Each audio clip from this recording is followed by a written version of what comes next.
The silence of the antediluvian world was not like the silence we know today. It was a heavy, humid quiet, thick with the scent of damp earth and the unhurried growth of giants. In this world, the earth did not wait for rain, it breathed. A mist rose every morning from the soil, a silver veil that clung to the ankles of the cypress trees and turned the horizon into a soft, blurred dream.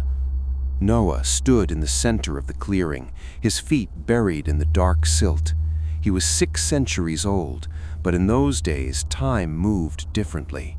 His skin was like the bark of the trees he was about to fell, lined, resilient, and tempered by a sun that felt closer to the earth than it does now. In his hand he held a reed. It was not a weapon, but a measuring rod. 30 cubits high, he whispered. The sound of his own voice felt like a transgression against the stillness. 300 cubits long, 50 cubits wide. To the modern mind, these are just numbers. To Noah, they were a weight that pressed against his chest. He looked at the vast expanse of the clearing he had painstakingly prepared. A structure 137 meters long cannot be built on a whim. It requires a foundation that can hold the weight of a mountain. He closed his eyes and could almost feel the ark already there. He didn't see a boat. He saw a massive rectangular sanctuary, a box of survival designed to float when the very foundations of the world broke apart. The divine instruction had been supernaturally specific. There was no room for artistic flair. There was no room for good enough. If a single joint was off by a finger's breadth, the pressure of the great deep would find that weakness and tear the dream asunder. The war with the terrain. The first year was not spent with wood. It was spent with stone and sweat. Noah's sons, Shem, Ham, and Japheth, approached him from the edge of the forest. They carried heavy bronze mattocks and baskets made of woven reeds. They were young by the standards of the time, barely a century old, but their muscles were already hardening under the demand of the father's vision. "The soil is weeping again, father," Shem said, wiping a mixture of sweat and mist from his brow. He was right. Because the earth was watered from below, the construction site was a perpetual battleground of mud. To build a structure that would eventually weigh thousands of tons, they couldn't simply set beams on the grass. They had to dig. For months, the 4 men worked like ants against the landscape. They dug deep trenches, lining them with heavy stones to create a drainage system. Noah knew that moisture was the enemy of the foundation. He designed a series of diversion channels, simple gravity-fed grooves in the earth that would carry the rising mist water away from the center of the site. Every stone they moved was a prayer. Every root they uprooted was a declaration of war against the status quo. The neighbors would pass by, men and women who lived for the moment, who built small, ornate houses of mud brick and straw, and they would pause to watch. "What are you doing, old man?" they would shout, their voices carrying on the humid air. "Building a tomb for a giant, or are you digging a hole to hide from the sun?" Noah never answered. He couldn't. How do you explain the concept of a flood to people who have never seen water fall from the sky? How do you explain that the very ground they walked on was a ticking clock? He simply gripped his reed tighter and pointed to the next stone that needed moving.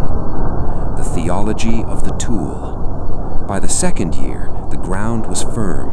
It was a plateau of compacted earth and stone, leveled with a precision that defied the rudimentary tools of the age. Noah didn't have a spirit level. He had a bowl of water. He would place the bowl on the ground and watch the surface. If the water leaned even a hair's breadth to the left, the ground was not ready. Once the earth was conquered, the forest had to be addressed. "Make yourself an ark of cypress wood," the voice had said. Cypress, gopher wood. It was a dense, resinous timber, naturally resistant to the rot that claimed lesser trees. But its strength was its defense. Felling a giant cypress with a hand axe was a ritual of endurance. Noah taught his sons the language of the blow. You did not hit the tree with all your might. That would only dull the blade and break the spirit. You hit it with a rhythm. Thud, pause, thud, pause. You had to listen to the vibration of the wood. A healthy tree sang when you hit it. A dying tree gave a dull, hollow thud. They felled hundreds of them. The forest, once a wall of green, began to open up, revealing the skeleton of the ark's footprint. But felling the tree was only the beginning. Each trunk, some 30 meters long and weighing as much as a small herd of oxen, had to be moved. "We have no wheels, Father," Ham remarked one afternoon, looking at a fallen giant that seemed immovable. "We have the trees that came before," Noah replied. This was the birth of the roller system. They took the smaller, straighter branches and stripped them of their bark until they were slick. They placed these rollers under the great trunks. With thick ropes braided from hemp and the skins of animals, the 4 men leaned back. "Pull!" The trunk would groan, the rollers would creak. They would move the log 3 meters, then stop. They would take the rollers from the back, carry them to the front, and do it again. 3 meters, stop, carry. 3 meters, stop, carry. It was a soul-crushing pace. It was a pace that required a man to look at his feet, not the horizon. If you looked at how far you had to go, you would quit. If you looked only at the next 3 meters, you could survive. The keel, the backbone of faith. The most complex part of the early years was the keel. In modern shipbuilding, the keel is a single piece of steel. For Noah, it was a jigsaw puzzle of giants. No tree grew 137 meters long. To create a continuous straight line of support, Noah had to invent a way to join the beams that would not snap under the pressure of a storm. He spent weeks carving male and female joints, the mortise and tenon. He would carve a deep rectangular hole in the end of one beam and a perfectly matching tongue on the other end. When they slid together, the fit was so tight that air couldn't pass through. But he didn't stop there. He bored holes through both pieces and hammered in tunnels of hardwood, pegs that had been dried in the sun so they would expand the moment they touched the humid air inside the joint. "This is the backbone," Noah told his sons as they hammered the final peg into the central line. "If the backbone is true, the ribs will follow. If the backbone is crooked, the ark will sail in circles until the sea swallows it." They stood back and looked at it, a line of wood stretching across the clearing, straight as a spear. It was the first unnatural thing in the forest. It was a line of human will imposed upon a world of organic chaos. The skeleton of the ark did not rise all at once. It grew like a monstrous rib cage emerging from the earth, one rib at a time. After the keel was laid, that 137-meter spine of joined cypress, the family faced the most daunting engineering feat of the ancient world: verticality. How do 4 men, equipped only with ropes and the lever, lift a beam weighing 5 tons and set it at a perfect 90-degree angle? The architecture of the ribs. Noah stood at the base of the keel. He held a plumb line, a simple cord with a heavy diorite stone tied to the end. In the humid air of the pre-flood world, the stone hung perfectly still. "The earth is level, but the wind is coming," Noah said to Japheth. "If the ribs do not arch, the water will crush the sides. A flat wall is a target, a curved wall is a shield." To create the curve, Noah utilized a technique that would be lost for centuries: steam bending. They built long trenches filled with water and heated them with stones pulled from a roaring fire. They laid the cypress planks over the steam until the rigid wood became supple, its fibers softening just enough to accept a new shape. Once the wood was pliable, they pulled it into place using massive wooden jigs staked into the ground. They forced the wood to bend, then held it there until it cooled and dried, forever remembering the arch. When it came time to hoist these arches into place, the effort was Herculean. They used A-frames, tall, triangular supports made of hardwood. They would loop ropes over the top of the A-frame and tie them to the rib. Then, using a capstan, a vertical rotating drum they had carved from a single oak stump, they would walk in circles, winding the rope and slowly, agonizingly pulling the rib upright. Creak! The sound of the wood under tension was like a living thing screaming. Every man held his breath. If the rope snapped, the rib would fall like a guillotine. But Noah's ropes were not common twine. They were woven from the toughest fibers of the forest, soaked in oil to prevent fraying. One by one, the ribs rose. As the skeleton took shape, the ark became a landmark. It could be seen from miles away, a dark skeletal mountain rising above the treetops. It was no longer a project, it was a presence. The bitumen ritual, sealing the sanctuary. By the time the outer planking was being hammered onto the ribs, the work had become a rhythm of survival. They used tunnels of wood to pin the planks to the ribs, but wood alone is porous. It breathes, it leaks.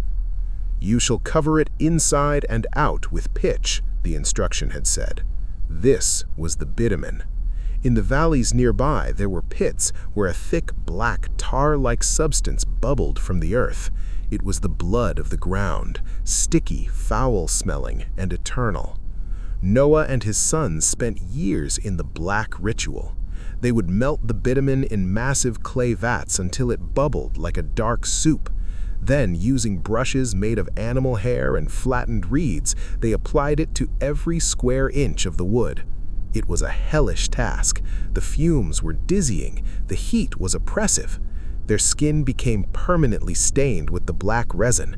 It got under their nails and into the creases of their faces. They became the black men, a family marked by the substance that would save them.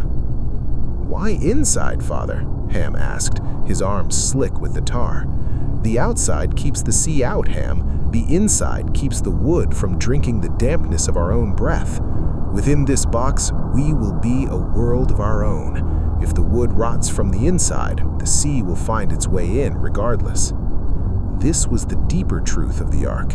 It had to be sealed against the world they were leaving and sealed to protect the world they were carrying.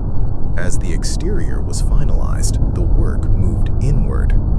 This was where the supernatural specifics became a matter of logistics. The ark was not an open hall, it was a city of nests, kin and gin.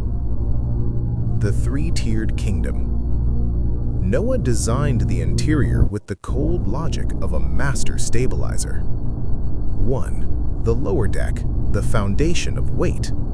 This was for the giants, the elephants, the rhinos, the heavy cattle. By placing the heaviest creatures at the very bottom, Noah lowered the center of gravity. This ensured that even in a violent sea, the ark would not top capsize. The floors here were reinforced with double-thick beams. 2. The second deck, the middle ground. This was for the predators and the large grazers, lions, bears, deer. Here, the compartments were built with stress-release walls. If a lion became agitated and threw its weight against the wall, the wood had to give slightly without breaking. 3. The upper deck, the realm of light. This was for the birds, the smaller reptiles, and the family. It was closest to the sohar, the 1-cubit window that ran the length of the roof. The logistics of life. "We cannot just house them," Noah told his wives as they began to weave thousands of baskets.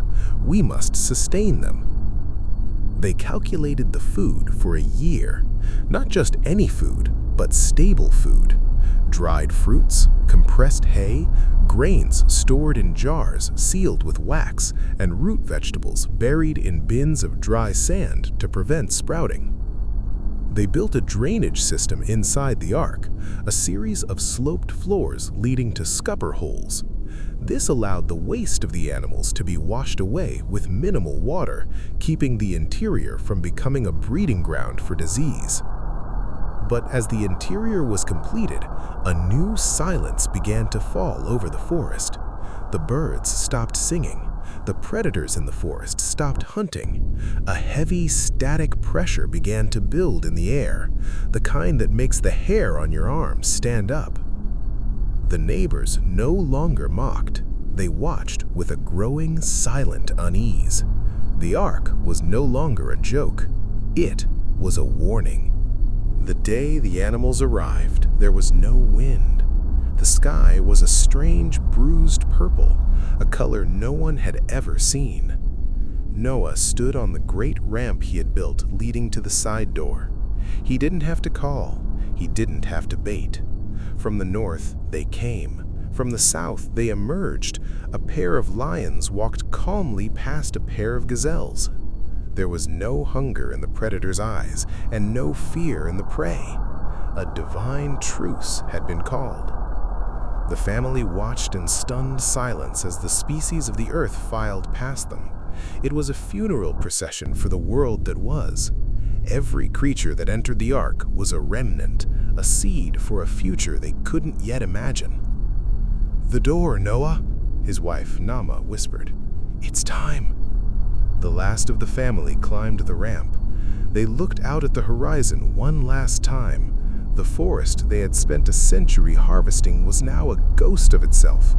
The people who had laughed were now standing at the edge of the clearing, their faces pale, watching the door. Then, the door, a massive slab of reinforced cypress, began to swing. There were no hinges of iron. It turned on a pivot of stone and oil.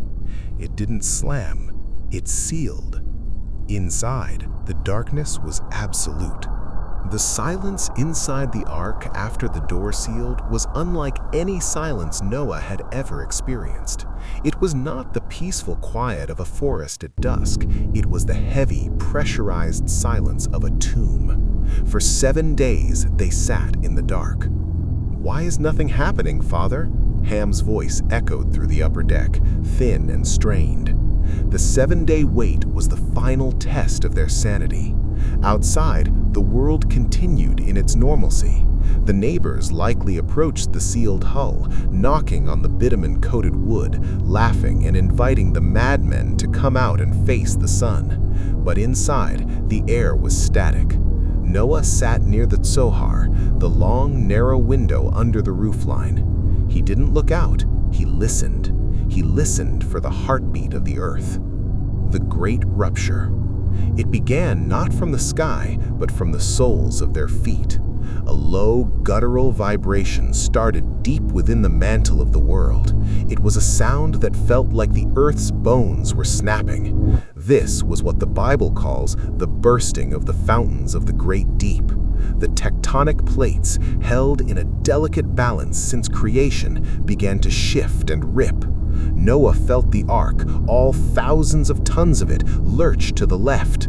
"Stay back from the walls!" Noah roared, his voice barely audible over the rising groan of the earth. Underneath them, the subterranean reservoirs, pressurized by the weight of the crust, exploded upward. Geysers of scalding water and mud shot hundreds of feet into the air, shredding the cypress forests they had worked in for decades. The ground was no longer firm, it was becoming a liquid slurry. Then, the sky finally broke. The first rain. To the people of the pre-flood world, the sky was a canopy of mist. They had never seen a drop. When the first rain fell, it didn't come as a gentle shower. It came as a violent bombardment. The roof of the ark was deafening, like millions of hammers striking the wood at once. "The roof is holding!" Shem cried out, checking the joints he had sealed with bitumen. The ark, which had sat motionless on the plateau for years, began to groan. This was the moment of truth for the keel. As the water pooled around the hull, the wood began to speak. It creaked, it popped, and it settled. The dry cypress began to drink, the fibers swelling against the pegs, making the joints tighter than they had ever been on land. Suddenly, the lurching stopped. It was replaced by a terrifying, buoyant lift. The ark was no longer a building, it was a vessel. The first time the hull cleared the ground, the family felt a sensation of weightlessness that made their stomachs turn. They were floating on the ruins of their world. As the 40 days of rain progressed, the Ark became a world of shadows and routines. The external world had ceased to exist. There were no mountains, no landmarks, no horizon. There was only the inside. The psychology of the dark. Living for months in a wooden box with thousands of animals is a test of the human spirit. The smell of the bitumen was soon replaced by the smell of wet fur, manure, and the sharp scent of damp hay. Noah established a liturgical routine. Without the sun to mark the hours, they used the burning of oil lamps and the hunger of the animals as their clock. The morning watch. Shem and Japheth would move through the middle deck, checking the predator partitions. The lions and tigers remained in a strange lethargic state, a divine hibernation that prevented them from tearing at the wood in frustration. The feeding. The women, Naamah and her daughters-in-law, managed the nests.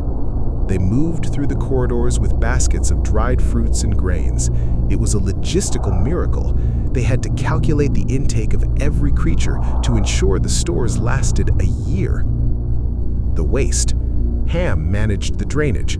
Using the sloped floors Noah had engineered, they used buckets of stored gray water to wash the waste toward the scuppers, keeping the air breathable. The conflict of the remnant. But the greatest challenge wasn't the animals, it was the humans. One night, as the ark rocked violently in a surge of the deep, Ham turned to Noah. His face was etched with the trauma of what they had left behind. "How can we be the only ones, Father?" Ham whispered, his voice cracking. "The children in the valley, the craftsmen who helped us move the rollers, were they all so wicked that they deserved the abyss?" Noah looked at his son. This was the burden of the remnant. To be saved is also to be a witness to loss. "The door was open for 100 years, Ham," Noah said softly. "The ark was built in public for all to see. It was not a secret, it was a sermon. Men chose the earth they knew over the promise they couldn't see. We are here because we listened." After 40 days, the rain stopped. But the silence that followed was even more haunting than the storm. The Bible says the waters prevailed for 150 days. During this time, the ark was a speck in a global ocean. There was no wind, no current, only the slow, drifting movement of a tomb. The maintenance of hope. During these months, the technical grit of the story reaches its peak. The humidity, the moisture inside was constant. Noah had to constantly check for dry rot in the upper beams. He taught his sons to tap the wood with a mallet. A ring meant safety. A thud meant the wood was softening. The ventilation. The Sohar window was their only source of oxygen. Noah had to ensure that the overhangs he built prevented the spray of the waves from drowning the interior while still allowing the gases of the animals to escape. They lived in the middle of the story. The excitement of the construction was gone. The terror of the first rain had faded. Now there was only the long, grueling middle. This is where most faith fails, in the waiting. Noah spent hours at the window staring into the gray mist. He was waiting for a sign he didn't know how to recognize. He was waiting for the wind of God. The transition from floating to landing was not a gentle arrival.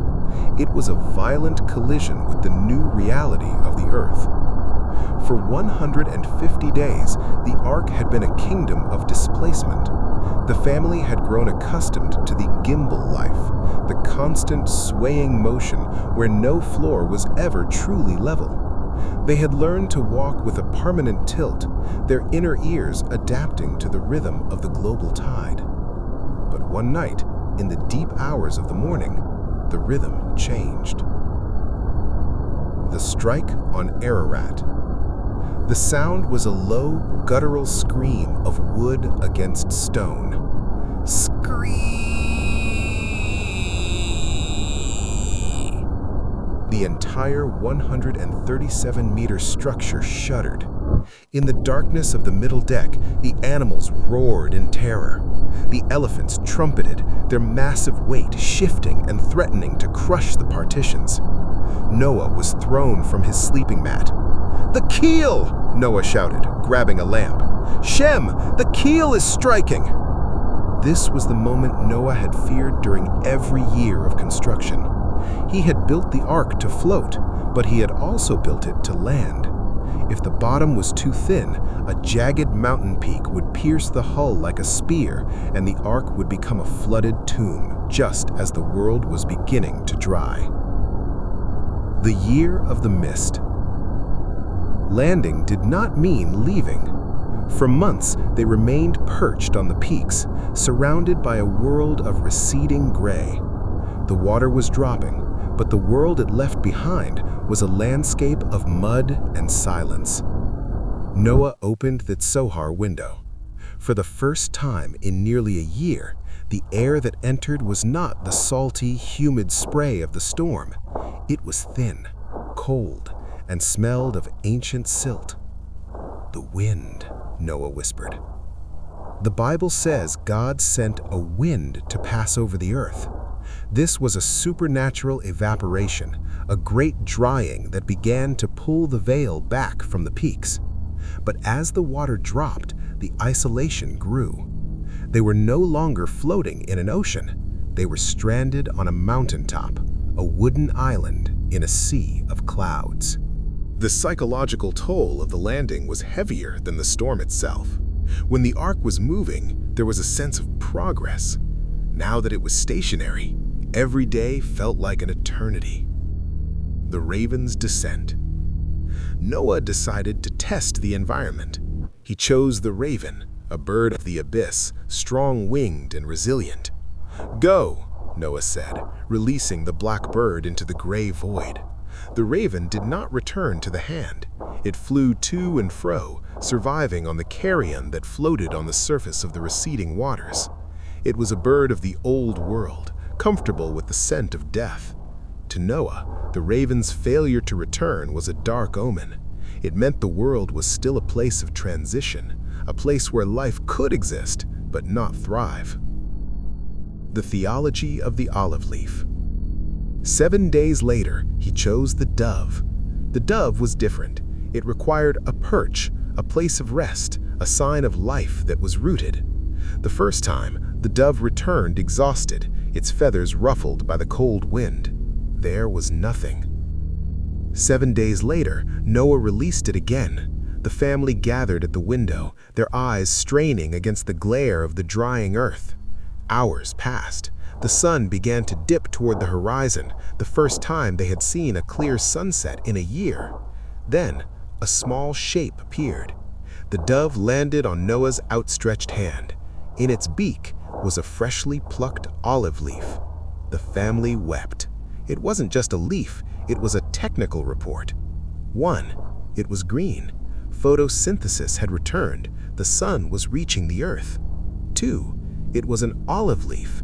Olive trees are resilient, but they do not grow on high mountain peaks. They grow in the valleys.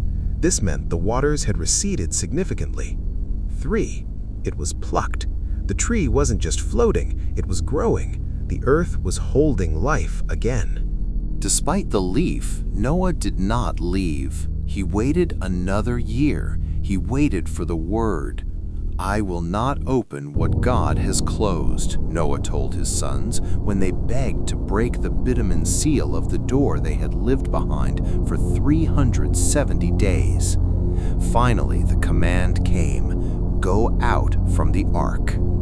The great unsealing. The exit was a labor of days. The bitumen had hardened into a rock-like shell. Noah and his sons had to use hammers and chisels to break the seal of the door they had lived behind for 370 days. When the door finally swung open, the light was blinding. It was not the soft, filtered mist light of the old world. It was the sharp, crystalline light of a new atmosphere. The animals began to move. It wasn't a stampede, it was a dispersion. The heavy giants moved down the ramp first, their massive feet sinking into the fresh, nutrient-rich mud of the mountainside. The predators followed, their instincts returning, their eyes scanning the new horizon. Noah stepped out last. His feet, which had only known the tilting wood of the ark for a year, finally touched the firmament. The earth felt solid, it felt heavy, it felt silent. The altar of the remnant. Noah's first act was not to build a shelter for himself. He returned to the stone logic of his earlier years. He gathered the large rocks of the Ararat range and built an altar. As the smoke of the sacrifice rose into the thin mountain air, the atmosphere did something it had never done in the history of the world. The moisture in the air, hit by the direct rays of the sun, refracted. A bow of color, red, orange, yellow, green, blue, indigo, violet, ripped across the sky. "This is the sign," Noah said, his voice echoing across the empty valley. The ark was a box of wood. This is a box of light. The judgment is over. The restart has begun. When Noah stepped off the ramp of the ark, the air hit his lungs like a cold blade. In the pre-flood world, the canopy of moisture had acted like a global greenhouse. The temperature at the poles was the same as the temperature at the equator. It was a world of perpetual spring, a stagnant, humid paradise where the concept of shivering did not exist. But as Noah stood on the mud of Ararat, he felt a phantom touch on his skin, a chill. The birth of the seasons. "Father, the air is thin," Shem said, rubbing his arms, "and the sun, it burns differently." With the collapse of the water canopy, the sun's radiation was hitting the earth directly for the first time. But more importantly, the earth's tilt was now interacting with a cleared atmosphere. "While the earth remains," a voice seemed to echo in the wind, "seed time and harvest, cold and heat, winter and summer, and day and night shall not cease." Genesis 8:22. This was the birth of meteorology. Noah watched as the first clouds, not the thick mist of the old world, but high, wispy cirrus clouds, raced across a deep blue sky. Within months, the family would experience the first winter. They watched in terror as the water in the mountain pools turned to stone, ice, and white feathers fell from the sky. They had to learn for the first time how to use the skins of the animals they had saved to create clothing that could trap heat. The new biology of fear. The ark had been a divine truce. For a year, the lion had slept beside the lamb. But as the animals dispersed into the valleys, the truce dissolved. Noah noticed it first with a pair of leopards. As they walked down the mountain, they stopped and looked back at him. In the old world, animals looked at man as a steward, a companion. Now there was a new glint in their eyes, a predatory distance. "The dread of you and the fear of you shall be upon every beast of the earth," Noah realized. The ecosystem was resetting. To survive in a world with seasons, where food would be scarce in the winter, animals had to become hunters. The gentle earth was gone. It was replaced by a competitive earth. Survival is a heavy burden. For decades, Noah's identity had been the builder. Every waking moment was dedicated to the ark. Now the ark was a hollow shell, a gray monument sitting silent on a peak.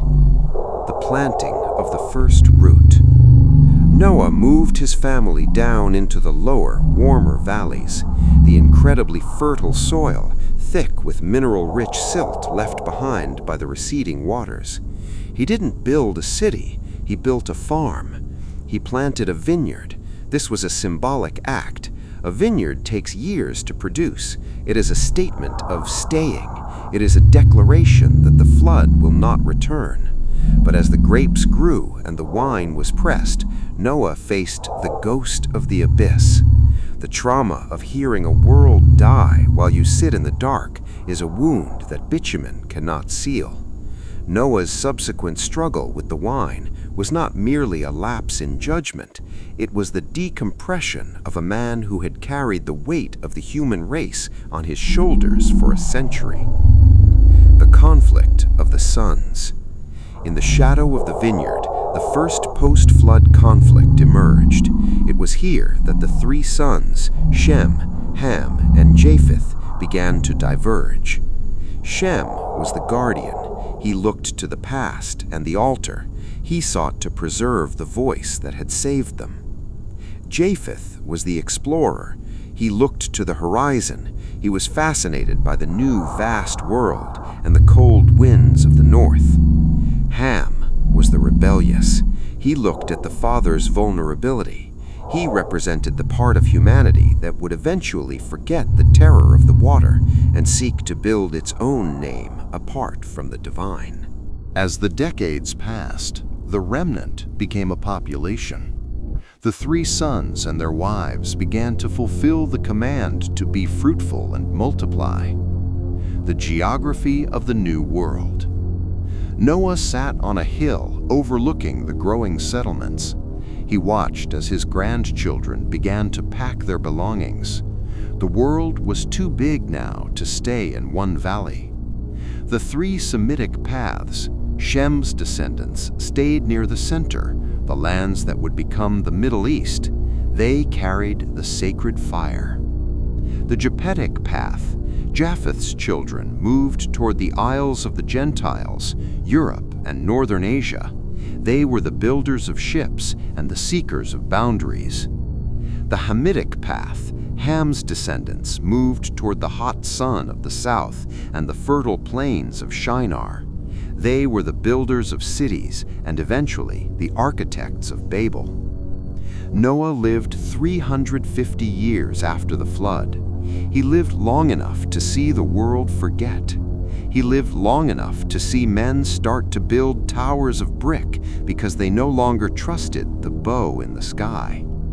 In his final years, legend says Noah would return to the mountain. The ark was still there. It didn't rot. The bitumen and the cypress had become almost like stone. It sat as a prophetic fossil. The narrator's closing script, the final 2,000 words focus. People ask, the narrator's voice returns, now soft and weary. People ask why the ark was so big. It wasn't just to fit the animals, it was to fit the mercy. Every cubit of that wood was a second chance. For 100 years the hammer fell, thud, thud, thud. It was a heartbeat. It was God's heart beating for a world that had stopped listening. Noah didn't just build a boat, he built a time capsule. He carried the best of the old world, the seeds, the stories, the DNA, and he protected it through the judgment so that you could be here today. Look at the rainbow. It isn't just a refraction of light through moisture. It's a war bow that has been hung up. The string is relaxed, the arrow is put away. It points away from the earth, toward the heavens. The ark fulfilled its purpose. The wood eventually vanished into the snows of Ararat, but the pattern remained. The pattern that says, when the world is loud, listen for the whisper. When the ground is mud, find the stone. And when the voice says build, don't ask about the rain, just pick up the saw.